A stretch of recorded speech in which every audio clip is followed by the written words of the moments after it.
This episode is brought to you by the free crash course, Creating Neurodiversity-Affirming Schools, happening the week of September 18th. To sign up, look for a link in the show notes.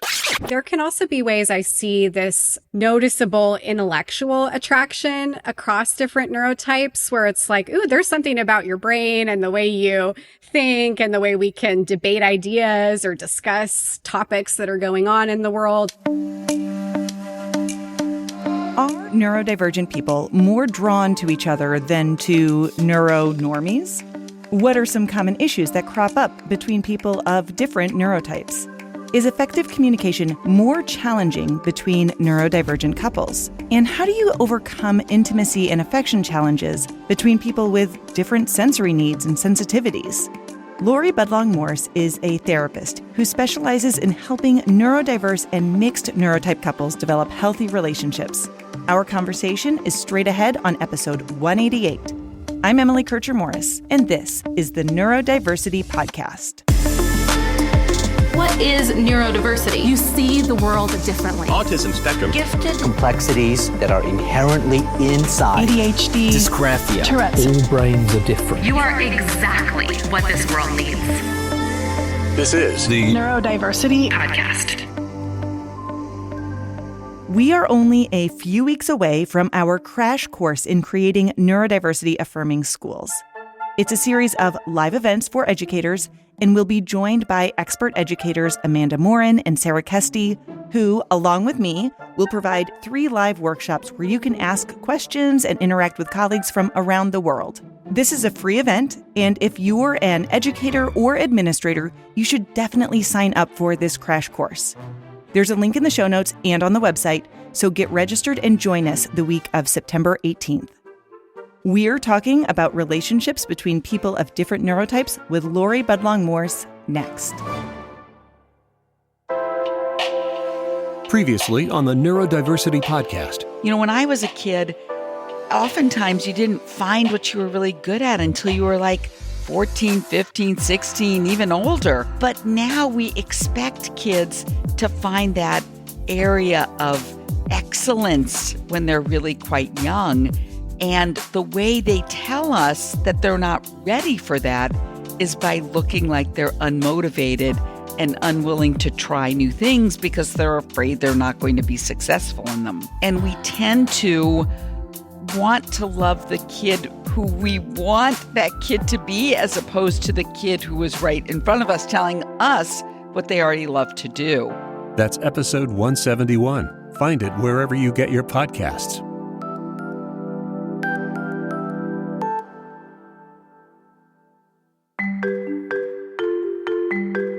Today, we are talking to Laurie Budlong-Morse. Laurie is a therapist who specializes in helping neurodiverse and mixed neurotype couples develop healthy relationships. So, Laurie, thank you so much for being on the show today. Thank you so much for having me, Emily. Why don't we start off our conversation, and maybe you can give us a definition and perhaps some examples of what exactly a mixed neurotype relationship is. A mixed neurotype relationship is a relationship where the two people in that relationship have different neurotypes. So, for example, one person might be neurotypical and the other person might have ADHD, or one person might be autistic and the other person might have ADHD, or one person might be neurotypical and the other person might be autistic. You can kind of mix and match. Any combination of 2 different neurotypes is a mixed neurotype relationship. Yeah. So you work as a couples therapist for these types of couples. So what was it that brought you to this work? I started out knowing that I wanted to work with couples and got a lot of experience of that really early on and really just loved working with couples. And I pretty quickly realized that the couples I liked working with the best were ones with what I liked to call complex relationship issues. So those couples that would give me a call and say, we've tried 5 other therapists and nobody, was able to help us. Can we give you a try? I'd say, sure, let's see what we can do. So I just really gravitated towards relationships where kind of typical ways of working with couples wasn't a good fit and where they really needed a more personalized approach and someone that was going to learn from them and really kind of meet them where they were at in their relationship dynamic. So lo and behold, saying you work with complex relationship issues and kind of gaining a reputation for somebody that works well with couples that don't respond to typical couples therapy meant that increasingly neurodiverse couples or mixed neurotype couples were finding their way to me, often not realizing that one or both of the partners was neurodivergent in some way. And so kind of at the same time that was happening, I also was on a personal journey where I came to the discovery that my mom is autistic. And so that was really like expanding my understanding of neurodiversity. At the same time, these couples were kind of showing up in my practice. To make a long story short, I really came to a place where I wanted to bring my personal experiences with neurodiversity and just my passion for learning about that came from my personal life to really bring that into my private practice and make that the center and the focus of the work that I do with couples. So I work mostly with kids and teens, and I do work with adults as well. But couples, that's like worst case scenario for me. I have no, it's like, I feel like it takes somebody really special to be able to get in there because it can be contentious. It can be really emotional. Like there's just a lot of variables, I guess, that go into that. Yeah. And I've always been like kids and teens. Like I love them. I like them as humans, but yeah, don't put me in a room with them as a therapist either. So it takes special people to do all the kinds of work. Yeah. There are so many variables when you have two people who are trying to love each other and trying to understand each other. It gets complicated really quickly, and you have to be comfortable sitting in a lot of complexity and a lot of difference and trying to kind of build bridges along the way. But it's also really rewarding when you get to see the unique love and the kinds of work people are willing to do with each other to make their relationships better and to better show their care and love for each other. I feel like in a lot of ways, neurodivergent people tend to gravitate toward other neurodivergent people, but I'm sure that's not obviously always the case. How common are relationships between neurodivergent people and those who kind of fall more into that neuronormative population? I don't know how common it is. I don't have research on that. Those are the couples that I focus on in my practice. So as far as I see, it's like 100%, but I know that's not the reality of the whole world. That's just who comes and sees me. But I think even though there is a real tendency for neurodivergent people to feel attracted to other neurodivergent folks and neurotypicals to other neurotypicals, I think there is often these really beautiful attractions that form between two different neurotypes, including within my own marriage. I have lived experience with that too, where there can be ways in which your different brains really create some spark and some interest and some excitement in your relationship.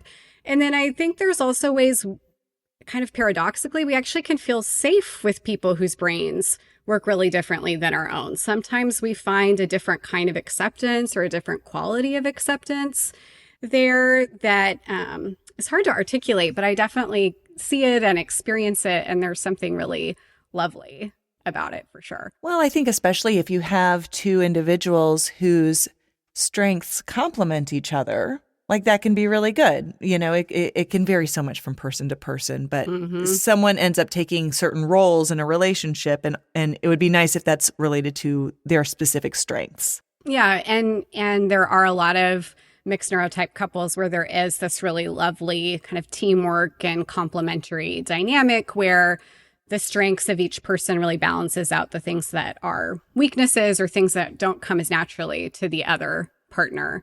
But I think there can also be a lot of commonality across neurotype too.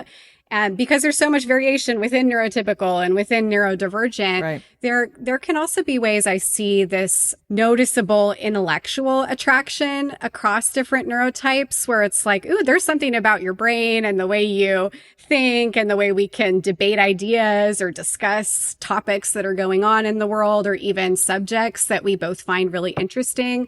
I think we tend to think of that as occurring more within just two neurodivergent folks, but there's definitely neurotypical folks who get really nerdy and love intellectual conversations too. And there can be, like I said, kind of some interest or some spark there when you're bringing two different brains together with some things they both like talking about and exploring together. You mentioned specifically that sometimes couples come in and they may not even realize that one of them is neurodivergent. I'm wondering what you notice about the differences in couples who enter a relationship realizing that they have different neurotypes compared to those who learn about their neurodivergence later on in their lives and have already been established in that relationship. Yeah, that's a really good and really important question. I'm going to try to break it down in a few different pieces. I mean, I think I just want to say within couples where they go in knowing they have different neurotypes, that doesn't always mean there's a good understanding of what it means to have different neurotypes. So I think I just want to name that sometimes there's a difference between knowing you have different neurotypes and really using a neurodiversity lens to look at your relationship and to understand the dynamics in your relationship. But for couples that go in having no idea they have different neurotypes, unfortunately, a lot of coping skills can develop for both partners that might feel like they're the best effort anybody can come up with, but they just miss the mark and they end up making communication problems or conflict in the relationship much worse over time. And I find that when a couple can identify that we've got two different neurotypes here and they can begin to apply that neurodiversity lens, it's really dramatic what shifts. It's part of why I love this work, because when I see couples doing that work to build that understanding of each other and of brain differences, it is radical, the change that it makes in terms of their ability to communicate with each other, to feel like they love and respect each other, and to really appreciate the things about the other person that are unique and that they bring into the relationship. Whenever I think about relationships in general, especially when we're talking about long-term relationships, it is this constant evolution and awareness of growing and learning about yourself and about your partner and about what you want in a relationship and how you can meet each other's needs and all of these pieces. And that piece of that neurodivergent brain or whatever that might be, that's just kind of one aspect of all of this, but it can influence a lot of those things. And so probably that awareness of it and also feeling open enough to talk about it and explore it is probably a really useful tool. Yeah, absolutely. I love that way of putting it. And I often say to my mixed neurotype couples, you're doing the same work that every couple has to do. It's just really, really critical that you do it. You know, that kind of evolution of really understanding yourself. And I think for all of us, whatever our neurotype is, the more we understand our brains and what works and what doesn't work for our brains, the more we understand ourselves. You know, that's really powerful self-knowledge. And when we can develop that for ourselves and develop that in good communication with a partner, that is a really important way of being able to evolve and being able to stretch and being able to support each other over the course of your relationship as it, like you said, evolves. I love that word for it. You know, a major component of any type of, well, I feel like therapy, not just couples therapy, is focused on communication. I know with my clients and families, I often feel like I'm acting as a translator between parents and and their children. Like it's like two different languages that they're speaking. Obviously, communication styles of neurodivergent individuals are often different from the norm. So can you talk a little bit about what some of those communication differences might be and how you have helped couples work through them? Yeah, so I would say kind of before we even talk about communicating differently, we really have different ways of experiencing the world, right? Being neurodivergent versus being neurotypical means you're taking in the world and kind of taking in your experiences in the world in different ways. So when we start with having really different experiences of the world, that's going to impact our communication with each other. It's going to make it a little bit more challenging to take the other person's perspective than it would be if you were both experiencing the world in a more similar way. So at the base of it, like that's the place, and I'm sure you find this with parents and kids too, like we have to start there. If we don't understand that we're experiencing the world differently because our brains work differently, it's hard to build any good communication without really having that fundamental awareness of those different experiences. So what are some of those that you might then see? So once you kind of have realized that you're looking at it differently? I mean, I think there's a lot of differences in how language gets used. I think especially with people who have an autistic neurotype, but also for folks who have ADHD, there can just be really different ways that words take on meaning and what meanings get emphasized. And so, you talk about being a translator. That definitely happens for me a lot too. And I actually approach therapy from a social construction stance where we're always trying to look at language and the different things it can mean to different people, especially when they come from different experiences. So that's a huge part of what we're doing too, is we're trying to look at, well, these same words, you thought they made perfect sense when you said them. You knew exactly what you meant. You thought your partner would know exactly what you meant. They didn't. They interpret it in this other way. And that's completely valid. And it makes sense for their brain, but it caused this whole disconnect. And how do we move forward from that? So that's definitely a piece of it. Another piece that plays into communication are differences in processing speed. And again, we can't just say all neurodivergent people process fast or process slower than neurotypicals. But in any mixed neurotype relationship, you might have one person processing faster than the other. And so that's kind of like trying to walk around the block with one person with a longer stride than the other person. It gets hard to coordinate. You're not quite in the same place in the conversation. And so that can create these misunderstandings where one person's still kind of back a block away trying to make sense out of what happened a few minutes ago in the conversation. And the other person is already 10 steps ahead, way down the line, thinking of the point they're going to make 10 points from now. So that's something that comes up a lot too. I love that analogy of the pace of walking. That's such a good way to picture that processing speed, because you're right. It totally impacts things. If the person who processes more quickly isn't careful, they're just going to bull right over that other person. And absolutely, that's going to cause a lot of disruptions. Yeah, and then it can get misinterpreted by both people as you don't care about me or you're not listening to me, right? Because the person that's way ahead feels like, well, why can't you catch up? Why aren't you keeping up with me? Mm-hmm. And then the person that's way behind is like, why are you running ahead? Like, why aren't you taking your time here with me? So that's... There's the initial difference, but then there's the way that difference feels to both people that then further has an impact on their experience of the relationship and their experience of communicating with each other. So did you have some other examples of how that might manifest? Yeah, so a few other examples too are reactivity. I just want to talk a little bit about that in mixed neurotype relationships, that some neurodivergent brains might be more prone to emotion dysregulation or more prone to rejection sensitivity. But then you can also have neurotypical brains that get super sensitive to relationship patterns. Neurodivergent brains can do that too. So it's not uncommon to see ways that people get really dysregulated in response to something their partner said. And sometimes I, as the therapist, am watching it and I'm like, whoa, what just happened? And we'll go back and slow it down. And there's often kind of all this emotion that's getting flooded for one or both people that then we have to really be intentional about disengaging and taking a step back. And for someone who's neurodivergent in particular, it can take more time to regulate and be able to return to communication and be really present for that. So we're always building in that possibility of like, when do we need to take a break? How do we make sure we do that? How do you guys work together to do that, instead of assuming we can get dysregulated and just carry on as if we're having a conversation where we can both show up and both listen and speak in a way that's clear and respectful.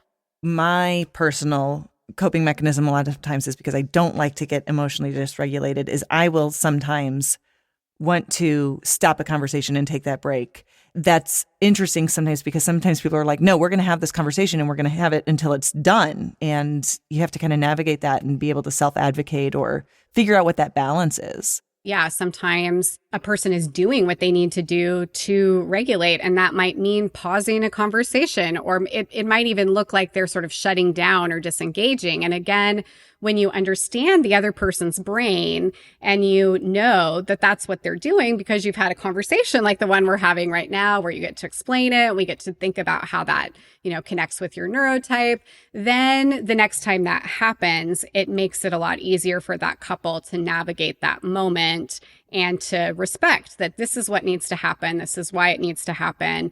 We do sometimes run into instances where somebody's brain is saying, I have to keep going. And so then that's its whole other thing, because, it can be really hard to stop a conversation or to disengage from an interaction, especially if your brain is all lit up and ready to go. So that can be tricky to learn. So sometimes we see it's the neurodivergent person who's ready to disengage first or knows better kind of their limit and when they need to pause, and the neurotypical person wants to keep going, but it can go the other way. The Neurodiversity University is presenting a free week-long crash course on creating neurodiversity-affirming schools. The event is happening the week of September 18th and will be conducted by Emily Kircher-Morris. There will be expert guests, including Amanda Morin and Sarah Kesty, and you'll have an opportunity to ask questions, interact with other attendees, and most importantly, take usable ideas back to your classroom. Again, the event is the week of September 18th, and it's free. Just look for a link in the show notes. It's a service of the Neurodiversity University, who, like this podcast, is a division of the Neurodiversity Alliance. In our family, especially in our extended family, I would say one of the prevailing neurodivergent traits is, some ADHD stuff with a lot of impulsiveness. And so we're terrible. We interrupt each other like constantly. And then we go off on all of these different tangents. But then our favorite thing is to go, well, let's circle back. We're going to circle back to that thing I didn't get to finish saying earlier. But it can cause some frustration sometimes because people are like, wait a second, I was saying the thing. And then now it's like chaos sometimes. And but even in just a one-on-one relationship too, it's different how people react to those types of communication styles. Yeah, and there can be some people for whom that feels good. Like, oh, you're really excited about this. Or like, oh, we both have a lot to say. Like there's some people who interpret that as something that feels positive and connecting. And then there's other people who are like, I cannot finish a thought when you're doing that. And right. And that is really depleting me very quickly when I can't finish my thought. Yeah, I know. I was actually watching a couple of people who I know on social media who are both neurodivergent and both ADHDers. And they were talking about how one of them was saying, like, what do you like as far as communication styles? And one was saying, I like it when people interrupt me because I don't want them to forget. And it reminds me that they're actually there with me and we can keep going. And the other person was like, no, I hate it when people interrupt me because I then forget totally what I was saying. And then even if they stop themselves and it comes back to me, I can't keep on that train of thought. Like it's too different. And that's even just within the same neurotype. It's like there's so much variation there. Yeah, so much variation where it's like knowing your neurotype is one thing. And I think that's a really great step to that self-understanding and that ability to have conversations with your partner about what you need and what works for you, especially in terms of communication. But you also have to really take it a step further, right? And know, how does that neurotype manifest for me? What does that look like for me? Also just want to share, this is a little bit of a tangent to jump off of what you said, but in the family that I grew up in, I mentioned my mom is autistic. There's also probably a couple folks with ADHD in the mix. And my husband noticed pretty early on at our family get-togethers that people talk for really long periods of time. We just basically trade monologues. It's really interesting.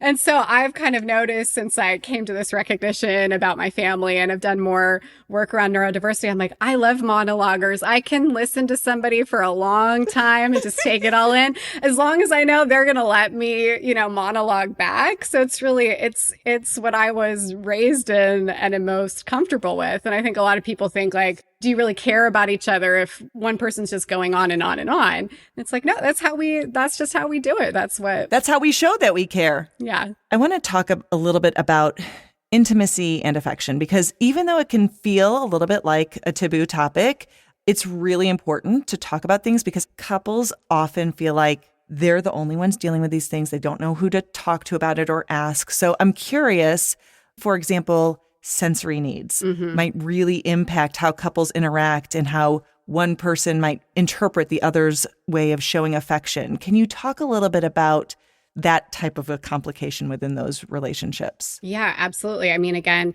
if we go back to our brains impact the way we experience the world, that means our brains impact the way we experience touch and affection and sex and sexuality. And so it absolutely means that people are going to have really different preferences and really different experiences of what kinds of touch feel good, what kinds of touch don't feel good. And sensory needs can include both a sense that sometimes light touch is preferred, but other times it means like a heavier touch or more pressure is preferred because of those differences. And sometimes those needs get misinterpreted by a partner. And then I think also sometimes there's shame about what feels good to me when it comes to physical intimacy. And so sometimes people don't come out with sharing with their partner what they really like or what they really want. And then that also kind of shows up and creates complications when there's not that honest communication and maybe not that self-knowledge or that self-acceptance about this is who I am, this is how my body works, this is how my brain works, and I'm okay with that, and I'm okay and comfortable talking about that with my partner. And I can see again how that always gets so complicated. If you have one partner who is more sensitive to rejection, but one partner, who doesn't then want to share certain things or whatever it might be, that really complicates things and leaves everybody feeling unsatisfied, and unhappy. Like, we just have to be able to kind of really talk about those things a little bit more. I think there shouldn't be any shame in any of that. No. Well, and I think too, it goes back to if we think about all those communication differences we already have, then we pile on, we live in a culture that I think in many ways doesn't model for us how to talk about sex, how to talk about physical affection. And so that just, again, further exacerbates all those communication things that can be there about who took out the trash yesterday, can also be there about what do I like in the bedroom. And when couples have trouble talking to each other about things with less significance, they're definitely going to have trouble talking with each other about the most intimate parts of themselves. And that can be really tricky for everybody then. And like you said, it can make it harder for everybody to get what they're really looking for and what feels satisfying to them. Mm-hmm. I also want to say that with neurotype differences, I see a lot differences in preferences around the frequency of sex or the frequency of even cuddling, for example. And that doesn't divide neatly, right? Sometimes it's the neurodivergent partner who has a pretty high interest in the sensory experience of sex. And sometimes it's the neurotypical partner where that's really what feels most connecting for them in the relationship. So that's often a difference that I see come up and that we need to talk about and find ways to come up with creative solutions and come up with some ways of better understanding each other. A lot of times also we have mixed neurotype couples who are parenting. And I'm curious if you have any insights about that process of parenting together, possibly parenting neurodivergent children, and kind of how to address some of those topics. Yeah, that's a great question and a big question. I'd be curious to hear some of your thoughts too, as somebody who sees that from kind of the other side, working with the kids and teens. So, I'll speak a little bit from my personal experience. Again, my husband has ADHD. I'm neurotypical. We have one child that's neurotypical and one child who has ADHD. So I sometimes like to say there's a lot of brains in our house. And I sometimes have notice these moments where 3 people need to be listening to their headphones and I need things to be quiet and somebody needs to fidget over there and somebody else needs somebody not to fidget over there. And so there's just this constant symphony of brain coordination that can be tricky, right? And all of us in our family have learned to say, well, my brain is like this, or my brain likes this, or my brain wants me to do this right now. And so we try to have those conversations as a family, but even me knowing what I know, there's still a lot of times where I'm like, man, this is complicated. There's not easy ways to navigate some of the competing needs that everybody has, especially in our home environment. I really appreciate what my husband brings to parenting and that it's really different than what I bring to parenting. And I think both with our neurotypical child and with our child with ADHD, each of us brings something to that child that the other person doesn't. And sometimes that's a perspective or it's an understanding of something, but sometimes it's just a different way of doing something or a different sense of what's important or what we can let go and not worry about. And so I know for me, it's something where I often see, for example, he's great at introducing our kids to like special interests and hobbies and adventures. And my heart just like swells when I watch those encounters, because I'm like, that's so great that he brings that to them. And I just don't do that in the same way or to the same degree. And that's something that's definitely flows from his neurotype that comes really naturally to him. Laurie, this has been such an insightful conversation. And this brings me to our last question, which is this. Sure. If you were talking to a couple who was just beginning the counseling process and feeling like this might be their last attempt at repairing a relationship because it has become so strained, what would you tell them? What advice would you want them to hear? Ooh, so I think my favorite piece of advice to give to mixed neurotype couples is to practice self-compassion and partner compassion. That, like we talked about, that self-knowledge as you're developing that self-knowledge, as you're holding awareness of what in the relationship is painful or challenging. You know, and I'll be honest, these mixed neurotype relationships can have their really challenging, really painful moments. When you can turn toward yourself and acknowledge this is really hard and it's okay that I feel sad or that I feel hopeless about this, and you can provide yourself with some comfort, maybe even take a long walk, call a friend, do whatever act of kindness for yourself you can do. That ability to self-soothe and care for ourselves is really important and goes a long ways to counteracting and helping us move through some of what's challenging. And then when we have compassion for our partner, we no longer see the things that are happening in the relationship as like their fault. And again, when we have compassion for ourselves, we don't see what's happening in the relationship as our fault. We really can see more clearly a lot of what's happening here is tied to our brains being different. And it's not about whether or not we love each other or respect each other. It's just that this is hard and it's complicated sometimes. And we live in a world that hasn't done enough to resource us and teach us how to do this well and how to do this with ease. And so that compassion is just, it goes a long ways just to kind of soften everything, to soften people toward one another, and to really soften some of those feelings of like guilt or shame or frustration that tend to have really taken up a lot of room in the relationship by the time a couple comes and starts working with me. Laurie Budlong-Morse, thank you so much for your time today.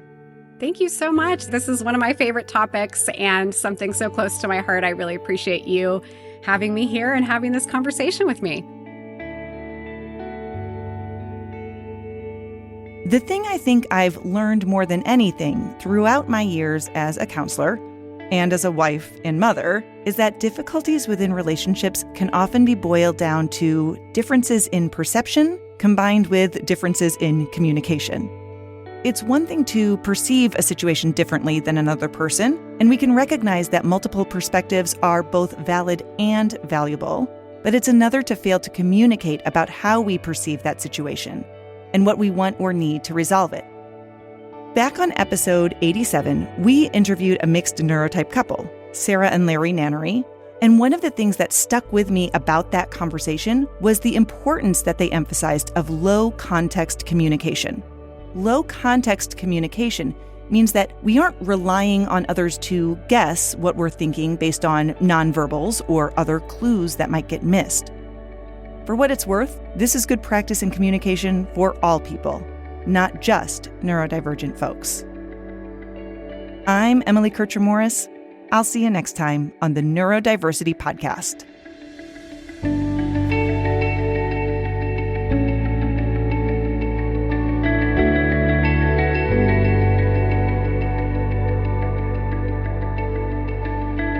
Thanks again to Laurie Budlong-Morse. We have contact links and information in the show notes, so check it out.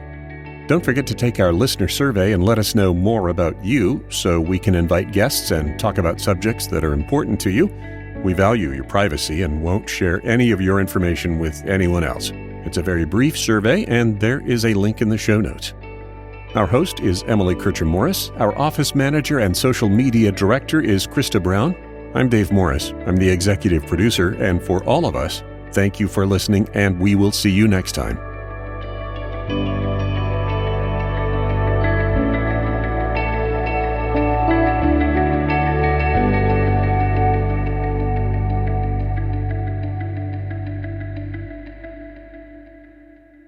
This is a service of the Neurodiversity Alliance.